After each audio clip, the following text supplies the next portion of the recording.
This video is a film study focus on Terrion Arnold, the Detroit Lions' third-year corner who underwent shoulder surgery in the offseason, but apparently is good to go for training camp and the regular season. I'm going to give you 16 plays here and try to evaluate or provide as many observations as I can during the course of the video. It won't necessarily be a need for me to give you summary eval at the end, because I think you'll learn through the course of each play what I think of Terrion Arnold and what's been asked of him through 2 years in Detroit. Regardless of defensive coordinator, they've played a lot of man, right? Aaron Glenn and then Kelvin Shepherd. This is probably the best play of his career and a glimpse of what the Lions, Brad Holmes, and the front office saw or foresaw when they made him the first round pick, in the 2024 NFL draft. So it's a man coverage scheme. The blue, illustrated by the blue route, is essentially his coverage path. And Brian Branch is dropping down, not to help him. In fact, he's dropping down to kind of be the rat or the low hole dropper in what I would say is man-free. Now, look, I'm going to tell you, I think Terrion Arnold is somewhat miscast being asked to play so much man. Essentially, I think he's capable of a little bit more than just being a press man corner. Having said that, there's times where he's really good at it. In particular, for a guy who's not a burner. If memory serves, he was a 4.52, maybe 4.48 40 guy. I didn't look it up for the production of this video, but I'm pretty sure that I'm close there. He's not a burner. He's not an elite 4.3, 4.33 guy from a 40-yard standpoint, but he's a competitor, number one. Number two, generally provides really sticky coverage. I think he plays the game extremely hard, just like the Lions want, just like Dan Campbell and whoever the defense coordinator has been, Aaron Glenn or Kelvin Shepherd, wants those guys to do. It's a great example of him competing, well, not just during the play, but even a little bit after it. I remember, this interception, unfortunately, even though it did occur late in the second quarter, A, it happened during loss, and B, I think the Lions turned the football over shortly thereafter. The idea here is, for me, I'm going to give you information that I think lines up with the fact that his mentality, his talent, and his background looked like, and still do look like, an alignment with the Detroit Lions defense. However, his set of skills, consistency, does not, if you ask me, completely line up with him being solely a press man corner. But I'm going to front end this video with some really good examples of him playing press man, although he's not necessarily disrupting. And in fact, I feel like his jam or hand usage technique, his strikes or stabs, if you will, when pressed up, needs a little bit of work. I would say it's a relative weakness to his game. That Week 9 game against the Vikings at home, of course, was a loss, but it was probably the best game of his career. I think he's covering Addison up top here. Similar dynamic to the previous play. Branch is in the middle of the field, and he's going to drop down to insert or help an underneath route. The reality is, oftentimes, whatever coverage you're playing, man or zone, from the bottom of the numbers to the sideline, it can be just a one-on-one matchup, and that's what we've got here. Can he do this consistently? Yes. Are there some matchups that are not really in his favor as far as playing press man and turning and running with some of the more talented guys who can go up and get the football? Yes, I do believe that that's the case. We can have both of those thoughts or evaluations at the same time. I have been direct and I think consistent. Talking about 2025, I felt like Kelvin Shepherd's defense could have been a little bit more versatile, and there's almost a little bit of a mismatch in skills, meaning Terrion Arnold could do a little bit more than just play so much press man, in my opinion. Nonetheless, he's quick enough to turn and run like you saw on that rep there. I'd like to see, I'm hoping that in the offseason and in training camp, they work on a little bit more off coverage, zone/match stuff, and B, also help Terrion Arnold figure out which way he wants to stab/jam receivers when he is pressed up on the line. This is a really great play from in the slot. It kind of illustrates what I'm talking about. Of course, I can pick and choose whatever plays I want to install here. I'm trying to give you as wide a set or range of plays for you to evaluate and observe as possible and give you a really balanced look. So Chase is in the slot. It's almost a little bit like quarter, half. Begins to kind of resemble a lot of these irregular Tampa 2 coverages, whereby you have a safety to one side getting depth, and then the corner to the other is functionally playing the other half field safety. I'm not saying necessarily that I think this is a cover 2 because of Meek Robertson's technique down here at the bottom.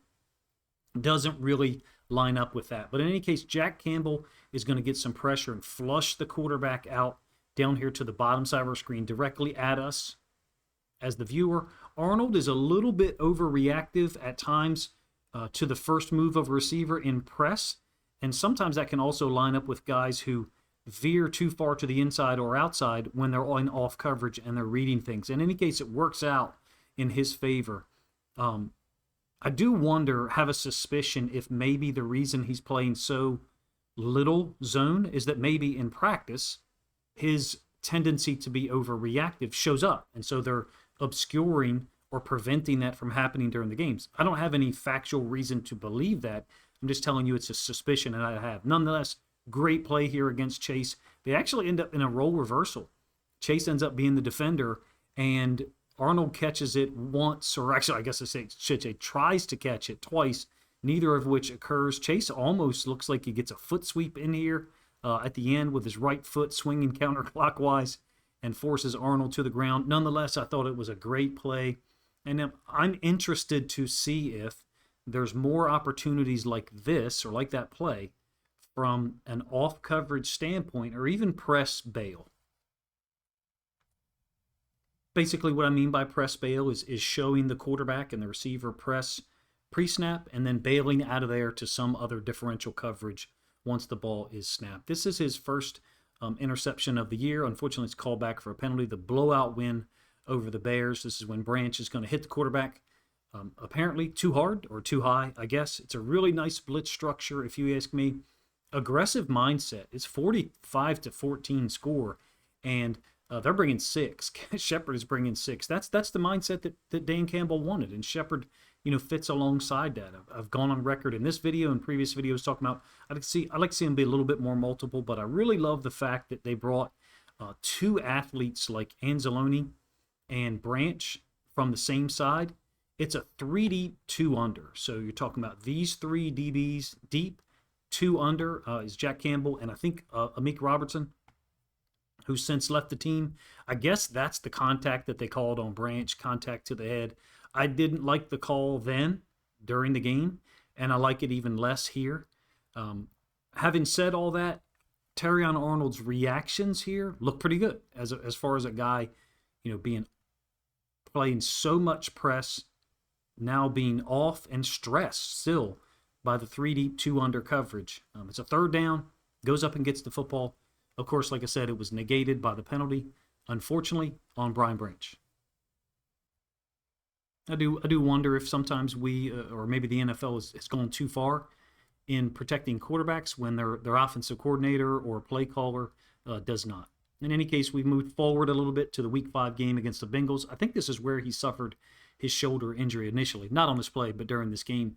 I really do like this punch on Chase. Now, Chase is extremely strong. He's very underrated in that regard, as far as his strength when people are trying to press up on him. Branch is going to help out. In this case, it's really going to end up functioning like a bracket or a double, if you will. That's just Detroit allocating proper resources to the threat that's there, right? Jamar Chase, one of the best receivers in the world. I like the jam here by Arnold better than I do others, because I think I'd like to see him turn a little bit more to the inside, so turn clockwise as this is happening. But I don't pretend to be an expert at how to jam Jamar Chase, right? And especially given the fact that you only play him once a year. What I do know is that sometimes Arnold ends up like almost nose over toes, too far out in front, and it makes it really difficult for him to adjust. Like I said earlier, Branch is dropping down to help out with Chase, so they've really kind of bracketed or doubled him, whatever you want to call it. Now, as far as the tendency for Shepard and Detroit, and even Aaron Glenn before that, to play so much man, I'm willing to talk about and accept the fact that this could be one of the subversive goals of it. And that meaning Alex Anzalone does a really nice job on this target of Mike Gesicki. I'm not talking about the individual play. What I'm referring to is a little bit more large scale. Basically meaning if you, as the defense, show the quarterback, show the offensive coordinator so much man, and then play man, well, then they can go at a particular player, a matchup. And in this case, and actually I have spoken about it in video form, Their coverage choices in 24 and 25 under both guys, Glenn and then Shepard, did it elicit or draw out more throws to tight ends because they were basically saying and showing, hey, we've got Alex Anzalone, presumably the least talented coverage guy on the field when compared to Amik Robertson, when compared to CD3, Terrion Arnold, DJ Reed, and therefore showing the quarterback, hey, we want you to throw the football here. I don't pretend to have that data or knowledge of the overarching statistical patterns there, whether that's occurred or not. It's just a thought that I've had before. Basically, are they trying to outsmart opposing teams at times in getting them to not throw the ball to their best receiver like Jamar Chase, instead choosing to throw the football into the boundary against an inside linebacker like Anzalone? Another positive to the system that Terrion Arnold has played in for 2 years is that he has an understanding of how to react from certain coverages. Basically, he's familiar with how he should react. Look, that dynamic that I just spent some time talking about, I'm familiar with it. In fact, we attempted to do that at the high school level. We played the 4-6 Bear, basically Buddy Ryan's defense, for a couple of seasons, and we were trying to show it to the offensive coordinator and the quarterback and get them to throw the football to lesser talented tight ends. So this is a two-man coverage that Detroit and Kelvin Shepard used to great effect against Baltimore in their Week 3 win. Essentially, the idea here is that on this underneath drag route by Rashad Bateman from the top side of the screen, Terrion Arnold is just releasing it to Brian Branch, letting Branch basically take it over, and then Arnold is going to get depth and look for work from the other side. That's what I'm attempting to show here with his visual path. So he'll get depth and look for work, basically assuming that there's going to be two crossers. Now, this does end up being a drop for the Ravens. Bateman is open. I think Branch is going to make the tackle. That's part of the reason why Shepard was playing so much of these coverages, because it fed into, or I should say accentuated, the skills of the players he had. Brian Branch, and then a turnover machine on the back end in Kirby Joseph, when he's healthy. And they had tremendous success, in my opinion, especially in this Week 3 win, like I said. Guys like Arnold, CD3, Amik Robertson understand the system, even though I know Amik and CD3 have since left. How much of this are they going to stay with in 2026? I do hope they move to a more multiple system. I think Terrion Arnold offers more to a defense than just being a press man corner from an individual standpoint. And when I say those things about the defense and the structure and the coverage patterns or data, it's not an indictment. It's just an observation. They were too predictable too often. And I don't like Terrion Arnold as an exclusive press man corner. Can he do these things and be effective? Yeah. In fact, you get an example of it here. I believe it's matched up against Romeo Doubs. It's an outside release. There's no disruption. It's very similar to the second play that I showed you against the Vikings. I believe it was against Addison. Very similar concept. It's into the boundary. You or they, the Packers, know or knew that they were going to get man, and you're bringing heavy pressure on the inside, trying to get at the quarterback. In this case, the ball was out quickly. Now, in terms of talking about, okay, turn your head and find the football, some of these situations, they occur too fast, meaning this ball is out too quickly for Arnold to be able to turn, find the football, and elevate to make a play on it. And I think he has a really high level of awareness of understanding that. Basically, seeing that the receiver is turning, knowing, okay, I'm not in position to go try to make a play on the ball. I've just got to play his arms or his hands and disrupt him and basically try to dislodge it from the wide receiver if, in fact, he does catch the ball at first. Hopefully I said that in a way that makes sense. I don't recall him being a press man corner exclusively at Alabama. Can he do it? Yes, he's very competitive. He's sticky. Even when balls are caught against him, oftentimes he's denying people the opportunity to get yards after the catch. Having said that, this is one of those times where I think you've given the quarterback, given offenses too much information pre-snap. This is the third possession. It's going to put Green Bay up 17-3. It's a 1st and 10. And Detroit's gone corners over, or what some people refer to as cowboy, number one. Number two, they've also come out or matched 11 personnel with their 4-3 defensive structure. So I say 4-3, we're talking about Jack Campbell, Derek Barnes, and then Alex Anzalone as your 3 inside linebackers. So Shepard has, against trips, had Arnold and Reed, the 2 corners, on the same side. Brian Branch is sandwiched in between them. It's a pick screen that leads to a wheel. The wheel is run by Jaden Reed, the inside receiver, the number 3. This is really easy. What I mean by that is, since there's no layering of Branch and Arnold, Arnold has to go underneath of this pick because of his depth, his alignment. And the wheel happens so quickly, it's too easy, if you ask me, to try to evaluate Branch here on this play. To try to evaluate Arnold here on this play, I think is a little unfair. Yes, it's a loss. Certainly it's a target that gets attributed to him.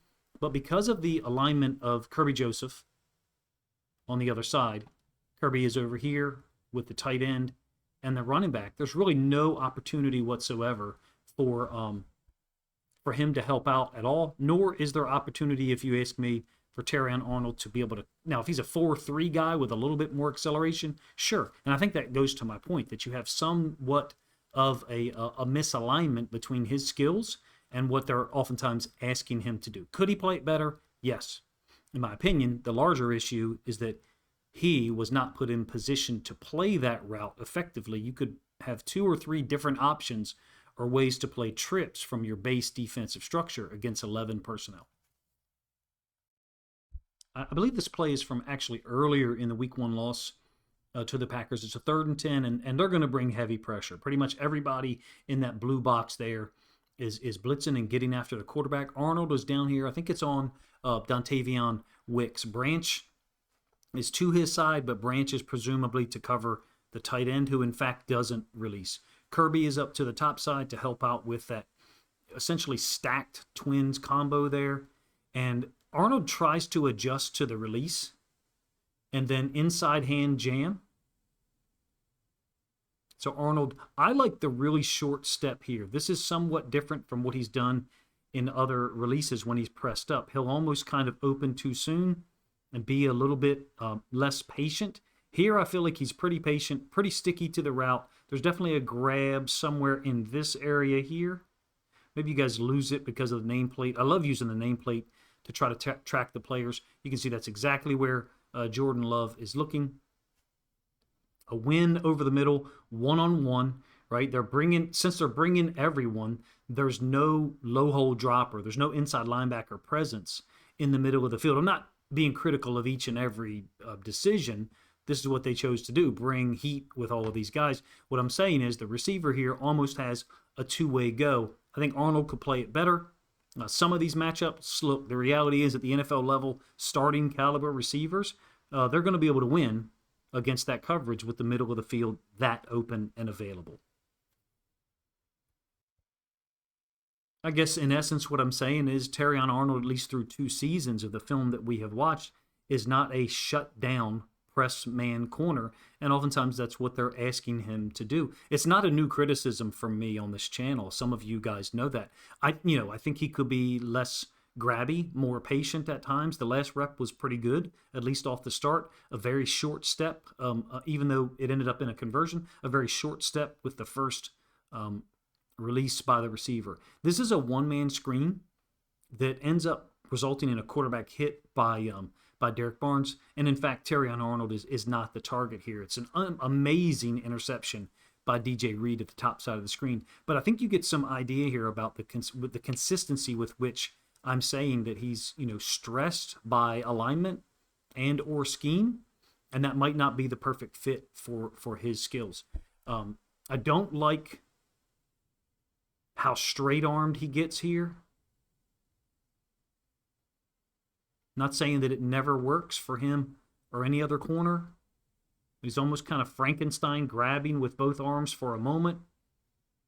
I feel like when he doesn't have safety help to his side, that's when you see a little bit more of a betrayal of a patient step and a patient stab or jam with his hands. Essentially what I'm trying to say is, since Joseph is on the other side, presumably allocated over there, Branch is responding to the 2-man screen or 1-man screen, I feel like that's when Arnold in his mind gets a little more grabby and a little less patient or disciplined with his jam. Hopefully I said that in a way that makes sense. Essentially, he was inflexible for a moment because both arms were reaching out in that kind of Frankenstein manner. Beautiful interception by DJ Reed. A lot of contact up there as well, if you ask me. And then tries to take this back to the house. We're focusing on Terrion Arnold for obvious reasons because he's entering the third year of his rookie contract. I do project that they'll be more multiple and adaptable as a defense from a coverage schematic in 2026 because they have to be. Alex Anzalone is gone, and presumably no one there, no inside linebacker is going to be asked to play as much man as he was, number one. Number two, Brian Branch is injured for at least the beginning of the season. Let me make my point in a little bit of a different way. And Terrion Arnold does, A, give up a completion here, and B, also draw a penalty. Teams understood when and where they could isolate.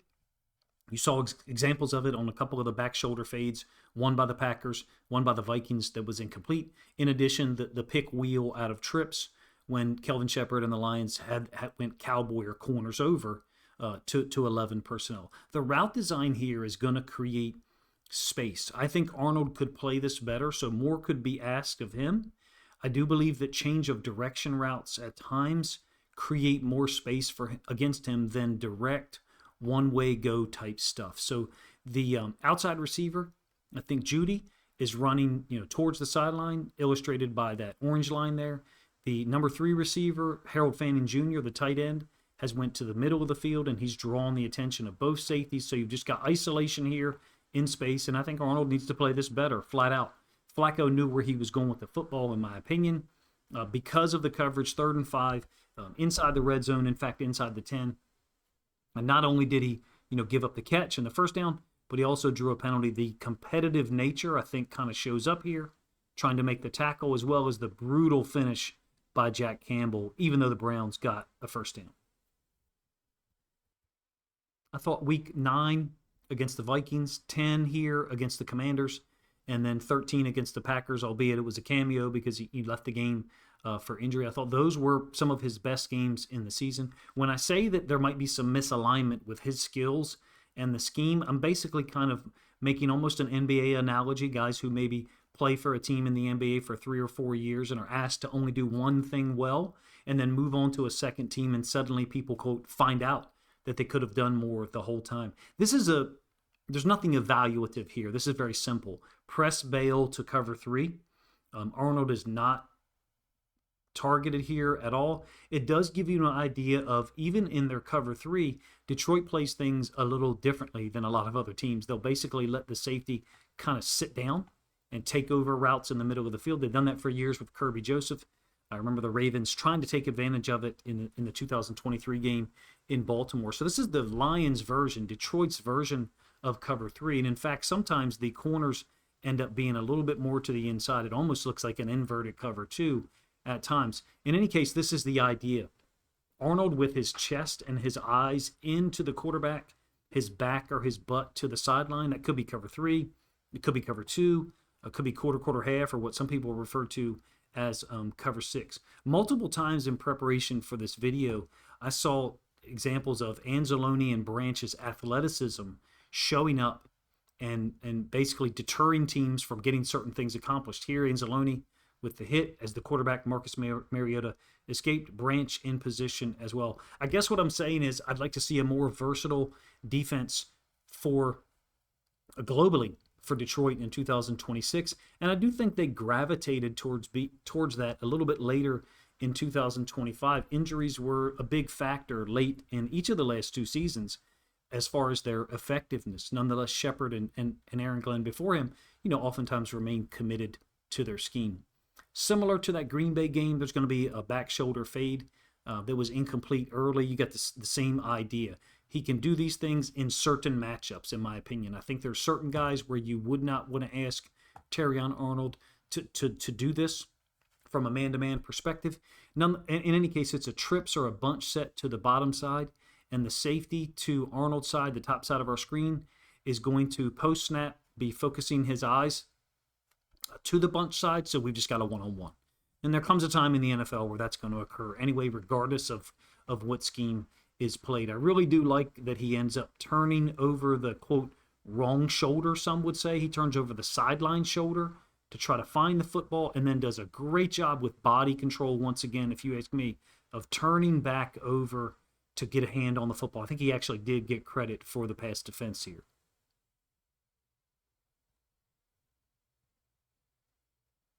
A lot of teams play man into the boundary, right? They especially at the NFL level. Under a wider coverage umbrella, man, zone, match stuff, hybrid, split field coverages, I wonder if we're not going to see a better version of Terrion Arnold in his third season. Last play here, I think my thoughts are out there. I've probably hammered them home a little bit too much, but they're there for you to critique or access yourself. Look, he's 23 years old, played 2 seasons, or the better part of 2 seasons, 18 games overall. I think he has 18 passes defense. This is a 3rd and 15, and he's matched up against, I think it's Treylon Burks. And they're going to play a hybrid coverage. A little bit of a question down here with what the coverage is. It almost looks man-ish. I don't think Terrion Arnold is a finished product, and that's why I've belabored this point so much. What I mean is, playing so much man, being asked to play so much man over a 2-year period, how much reps or opportunities has he missed, or has the Lions coaching staff missed, to create or develop a wider coverage umbrella for him and for the whole defense? Essentially, I do think there is something to be said that the defense in each of the last 2 seasons was at times too simplistic, but look, it was effective. Think of the Tampa Bay game in 2025. Obviously, the Vikings game, week 18 of 2024, against Sam Darnold. They totally deconstructed the Vikings offense and Sam Darnold perfectly. I do not think Terrion Arnold is a boundary side corner who only plays press man. Having said that, he may have to be at times in 2026. Here's the outside corners for Detroit. DJ Reed, the free agent signing from the Jets, who missed time for injury last year as well. Terrion Arnold, former first-round pick.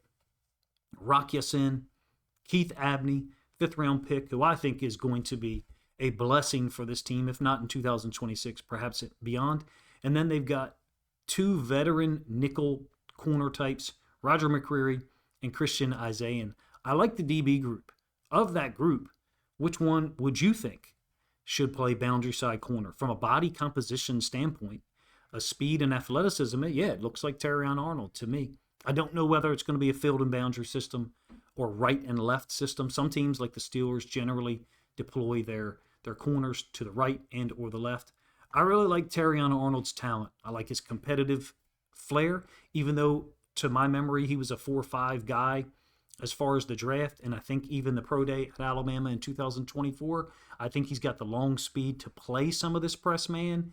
If he was more disciplined, perhaps it's the teaching of it. I don't know. I'm not a press man expert, but I can see it just as plainly as you can. There's been plenty of times where Terrion Arnold is too reactionary and impatient off of the initial release and becomes grabby, creating opportunities to elicit or draw penalties from the refs and give himself that reputation. Rock Ya-Sin, I didn't mention, is a guy who played, I thought, spectacular at times in 2025, who's there as a, quote, depth piece or perhaps in some type of rotation. If you guys enjoyed the video, please let me know in the comment section. I certainly utilized a ton of plays, less commentary-ish here at the end than perhaps I've been in other videos. I've spent a ton of time here lately watching corners. Darian Porter, the rookie or second-year player now for the Raiders. Nate Wiggins, who I'll have a video out later this week for the Baltimore Ravens, also entering his 3rd year. I like Terrion Arnold. I think there's a high-level talent there. If healthy and in a more versatile system with great teaching/coaching, I think we could see a different guy who plays more consistently at a high level in 2026. You're more than welcome to have a different opinion and let me know what you think in the comment section. Appreciate you guys' time.